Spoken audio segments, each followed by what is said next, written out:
Bienvenue au cœur de l'action, le podcast de la ville d'Antibes-Juan-les-Pins. Un podcast qui vous invite chaque semaine à vous informer autrement sur l'actualité de votre ville. Aujourd'hui, je reçois Marie Dahan. Marie est diététicienne et créatrice de menus pour les demi-pensionnaires des écoles d'Antibes-Juan-les-Pins. Bonjour Marie Dahan.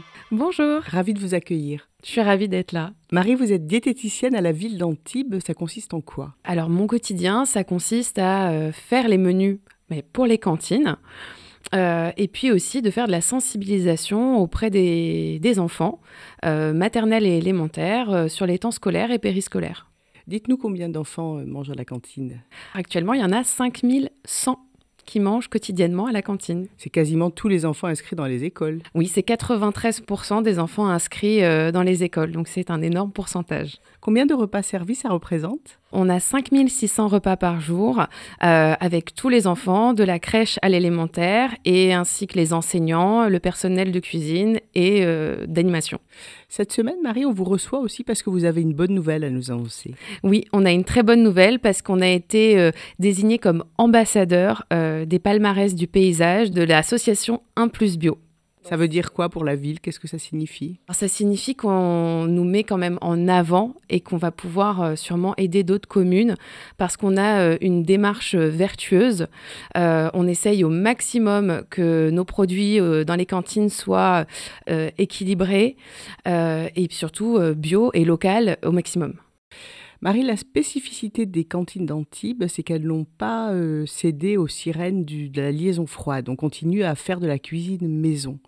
Tout à fait, effectivement. On est en ce qu'on appelle en liaison chaude directe, c'est-à-dire que chaque école a sa propre cuisine avec un personnel qualifié qui cuisine tous les jours, tous les matins pour que ce soit servi directement le midi. Ça, c'est un choix et puis c'est une option qui est quand même rare quand on regarde comment fonctionnent les cantines. Est-ce que ça coûte beaucoup plus cher à la ville ? Comme c'est un système qui est mis en place en fait depuis le départ, c'est pas forcément plus coûteux pour la ville et c'est effectivement très très rare, surtout pour une commune comme la nôtre qui compte plus de 75 000 habitants.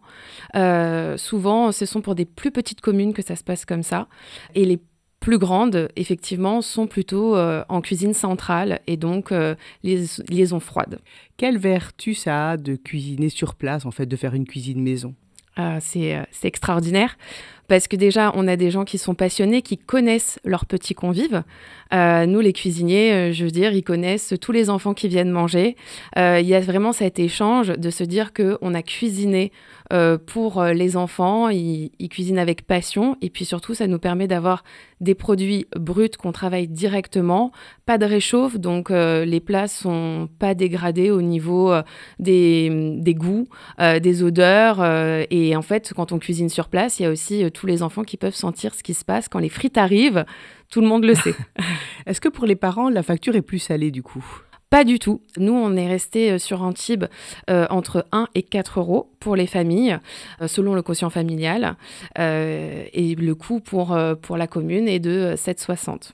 Quelle exigence vous avez pour les produits qui sont servis aux enfants ? On a une volonté d'avoir des produits bio, locaux.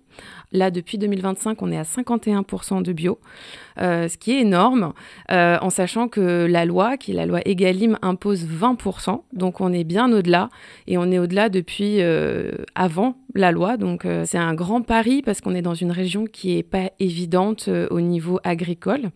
On est entre la mer et la montagne, c'est plus difficile d'avoir des paysages agricoles.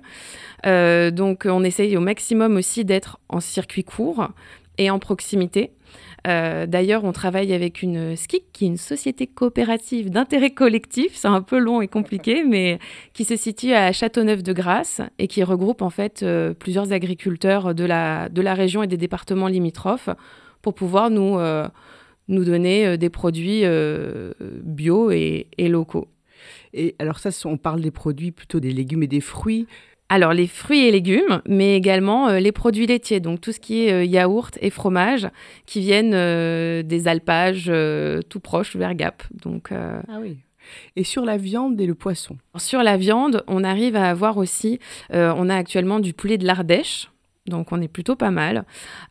Sur les viandes bœuf, on est uniquement français.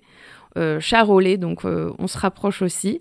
Après, effectivement, on n'a pas une région qui est très riche en bovins, donc on est obligé des fois d'aller chercher un peu plus loin, mais uniquement en France. Et le pain est également bio et local.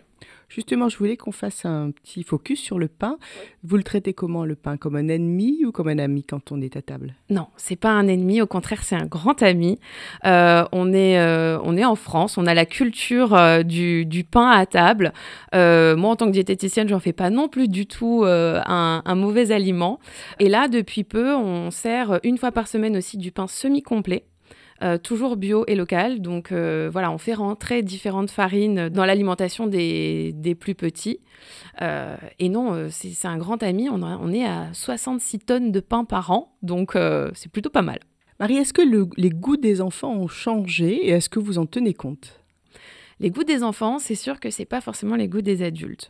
Vous dire qu'ils ont changé, ils ont forcément évolué parce que c'est compliqué de s'adapter entre ce qu'on mange à la maison et ce qu'on mange à la cantine. Nous, on essaye au maximum de s'y adapter. Déjà, on a des poubelles de tri avec pesée intégrée sur tous nos restaurants avec Self. Donc du coup, ça nous permet de voir s'il y a beaucoup de gaspillage. On se doute que ça n'a pas été très apprécié. Après, moi, j'ai aussi la facette où je fais beaucoup d'ateliers en classe ou dans les temps périscolaires. Et donc, avec les enfants, on crée des menus ensemble. Donc, c'est leurs choix, leurs envies et qui sont du coup mis pour tous les enfants de la ville. Est-ce que vous avez des recettes à nous donner pour leur faire aimer les légumes? Ah, ça c'est le grand combat, leur faire aimer les légumes. Alors, pour rien vous cacher, il faut quand même les cacher, justement, ces légumes pour que ce soit le plus apprécié possible. En lasagne, c'est parfait. Pour les légumineuses, les lentilles en lasagne, c'est idéal. Une bolognaise, de lentilles, ça c'est parfait. Vous mettez un petit peu de carottes, de céleri à l'intérieur et ça passe. Quand vous préparez les menus, Marie, est-ce que vous les équilibrez sur la journée, sur la semaine? Comment ça fonctionne? Alors, ça fonctionne sur 20 repas. Donc, il faut bien avoir ça en tête. L'équilibre alimentaire, il se fait sur 20 repas. Après, il faut rappeler que la cantine, c'est 4 jours par semaine, un seul repas par jour. Un enfant, c'est 4 repas par jour. Donc, ça représente une petite partie de sa journée. Et nous, on les équilibre sur 20 menus. Où est-ce qu'on en est des repas sans viande? Alors, les repas sans viande, donc c'est une fois par semaine, en adéquation avec cette fameuse loi Egalim. Donc une fois par semaine, ça va être des alternatives avec de l'œuf ou bien des légumineuses, donc c'est-à-dire lentilles, pois chiches, haricots rouges, haricots blancs, qui sont une fois couplés avec des féculents riches en protéines qu'on peut assimiler correctement. Et pour les enfants qui sont allergiques, je crois qu'ils sont de plus en plus nombreux, comment ça se passe? Est-ce que vous les accueillez quand même à la cantine? Tout à fait. Alors, ils ont ce qu'on appelle des PAI, projets alimentaires individualisés. Donc ça, c'est suivi avec les médecins scolaires, la restauration, l'animation. Alors, soit on s'adapte si c'est des petites allergies qui touchent des aliments qu'on met peu à la cantine, ou alors ce sont des paniers repas amenés par les parents et réchauffés au moment du repas à la cantine. Et l'enfant mange quand même avec ses camarades, c'est Tout ça? à fait, C'est ça oui, l'idée, oui. de ne pas l'exclure? On n'exclut jamais les enfants. Le but, c'est que tout le monde mange ensemble et que ce soit un moment convivial. Je crois que la ville a opté pour les self-service. Pourquoi? Oui, uniquement en élémentaire. Les maternelles, on les a laissés en service à table. Ça permet quand même un turnover beaucoup plus important. Du coup, les enfants, on peut accueillir plus d'enfants aussi dans nos selles parce que ils sont de plus en plus nombreux. On l'a dit au début, 93% des enfants inscrits à l'école mangent à la cantine. Donc, il faut pouvoir passer plus rapidement aussi. Est-ce que ça veut dire qu'ils mangent plus vite? Non, ça ne veut pas dire qu'ils mangent plus vite. Nous, ça nous permet juste de pouvoir faire un service en passant plus d'enfants, mais ils ont toujours à peu près 25 minutes à table. Quel conseil vous donneriez, Marie, à une famille dont les enfants mangent quotidiennement à la cantine, enfin les jours ouvrables, pour le repas du soir? Moi, vraiment, je les invite. Donc, sur le site de la ville, il y a un onglet cantine. Allez le voir. voyez ce que vos enfants mangent, ou alors vous avez les menus directement sur les écoles, visibles à l'extérieur, et comme ça on peut s'appuyer. S'il y a eu déjà de la viande à midi, peut-être passer sur du végétarien le soir ou sur un œuf, et au contraire, peut-être rajouter des légumes s'il y en a, vous trouvez qu'il n'y en a pas eu assez, peut-être, voilà, un peu adapté par rapport à ce qui a été mangé le midi. Tout est accessible, donc c'est vraiment ça qui est intéressant pour les parents. Comment ça se passe avec le personnel de cuisine? Je crois que la ville a fait le choix de faire travailler des gens qui sont vraiment très investis dans ce métier.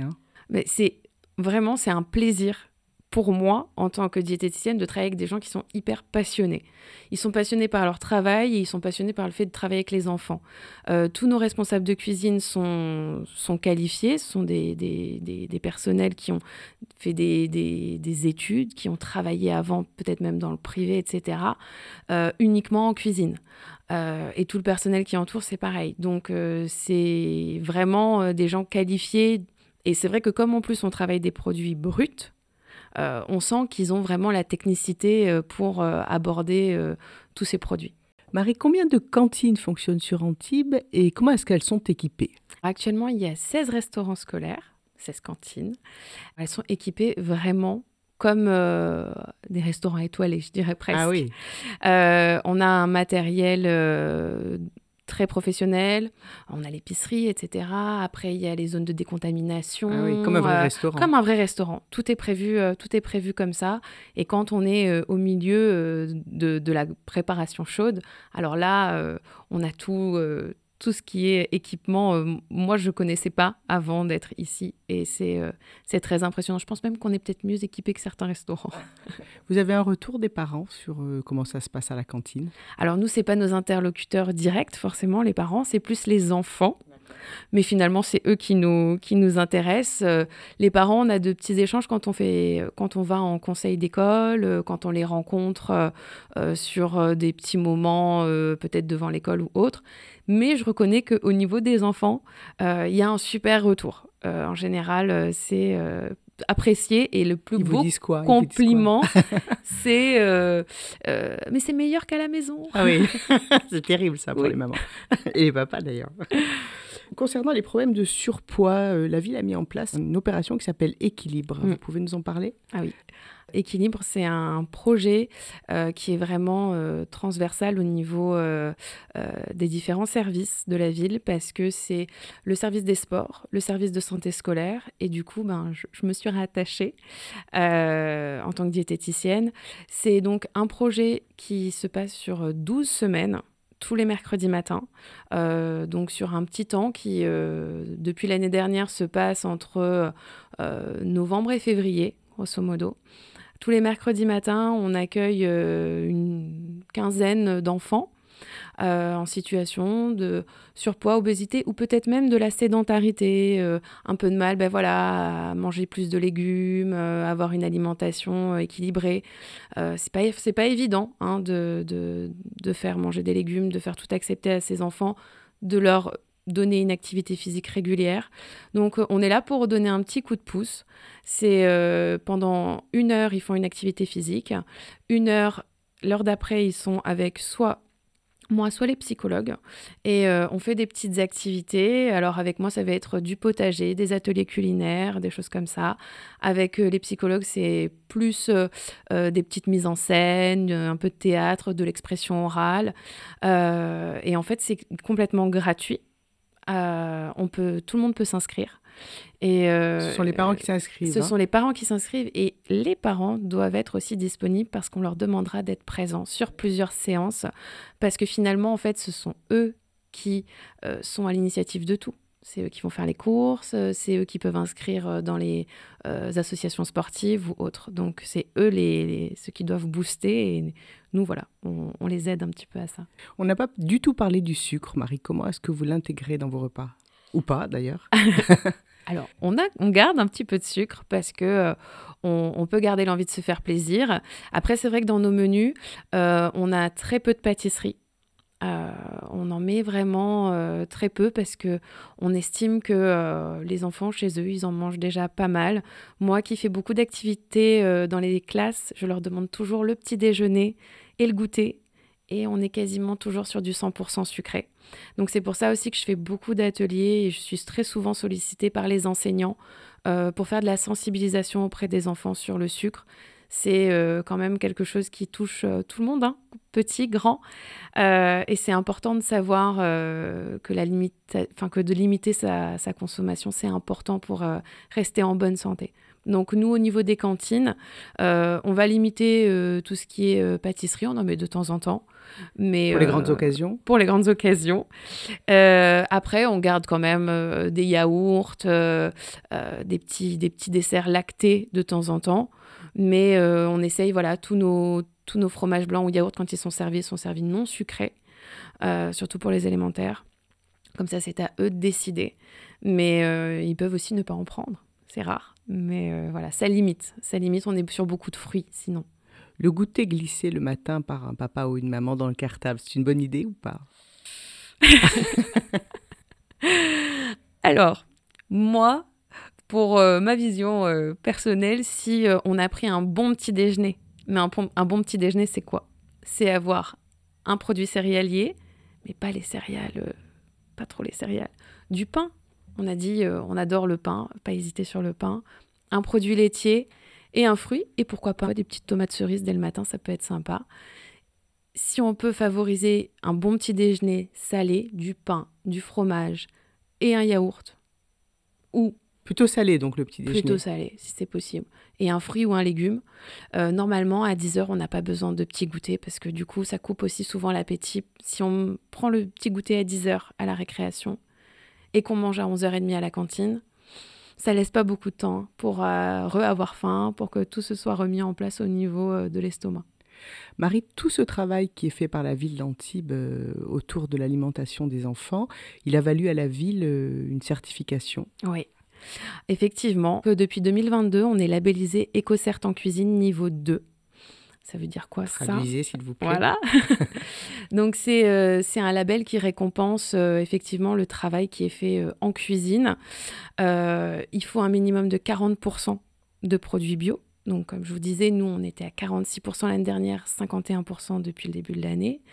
Un minimum de 8 composantes bio locales. Le local, c'est notre région et les départements limitrophes.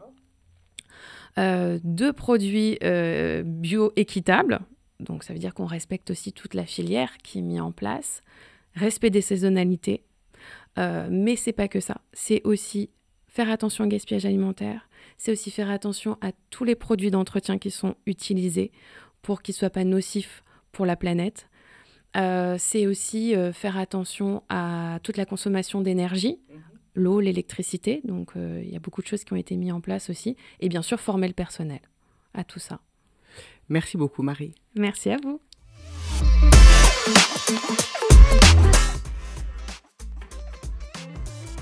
À la technique, Jean-François Diaz, au micro, Florence Bellon, et nous, on vous donne rendez-vous la semaine prochaine.